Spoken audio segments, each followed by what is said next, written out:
ఆనంద్ రవి గారిని మాట్లాడాల్సిందిగా కోరుకుంటున్నాం. అందరికీ నమస్కారం అండి. ముందుగా సాయి రాజేష్ గారికి అండ్ వశిష్ఠ గారికి అండ్ అనిల్ గారికి ముగ్గురికి చాలా థ్యాంక్స్ వచ్చి ఈ ప్రోగ్రామ్ని స్టార్ట్ చేసినందుకు.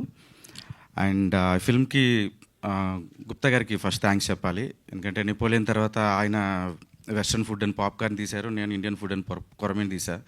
ఫుడ్ బిజినెస్ వర్కౌట్ కాదని ఇద్దరం కలిసి ఇప్పుడు నెపోలియన్ రిటర్న్స్కి వచ్చాము.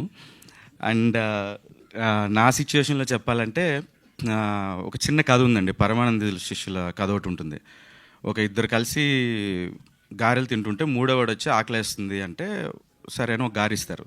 ఆకలి తీరిందా అంటే తీరలేదు అంటాడు. రెండో గారిస్తాడు, తీరిందా తీరలేదు. 3, 4 తీరలేదు. 5వ గారి ఇచ్చినప్పుడు అమ్మయ్య బ్రేవ్ అంటాడు. పక్కనోడు గట్టి కొట్టి ముందు ఈ గారి ఇవ్వచ్చు కదరా, అనవసరం 4 వేస్ట్ చేసావంటాడు. అదే ఎట్లా రా అంటే ఆ 4 యాక్చువల్గా డెడ్ ఇన్ అంటే తెలియకుండా మన ఆకలిని నింపే 5వ గారికి ఉపయోగపడేవి అనమాట. సో ఈ కథ నేను ఎందుకు చెప్పానంటే, నేను స్టార్ట్ చేసిన నా కెరీర్ నుంచి మొట్టమొదటిగా ఒక పేరెంట్స్ అని ఒక సినిమా చేశా, రిలీజ్ కాలేదు. తర్వాత ప్రతినిధి అని ఒక సినిమా చేశాను, దానికి కొన్ని కమిట్మెంట్స్ వల్ల డైరెక్టర్గా లేను. తర్వాత నెపోలియన్ అనే సినిమా చేశాను, అందరికీ తెలుసు, ఏదో త్రిశంకు స్వర్గంలో ఉండిపోయింది అది. తర్వాత కొరమీన్ అనే సినిమా చేశాను, డబ్బులు పోయాయి. సో ఇది 5వ గారి నా లైఫ్లో. So that's what I felt. So నా ఆకలి తీర్చి నన్ను మళ్ళీ బెటర్గా ఉంచుతుంది ఇండస్ట్రీలో.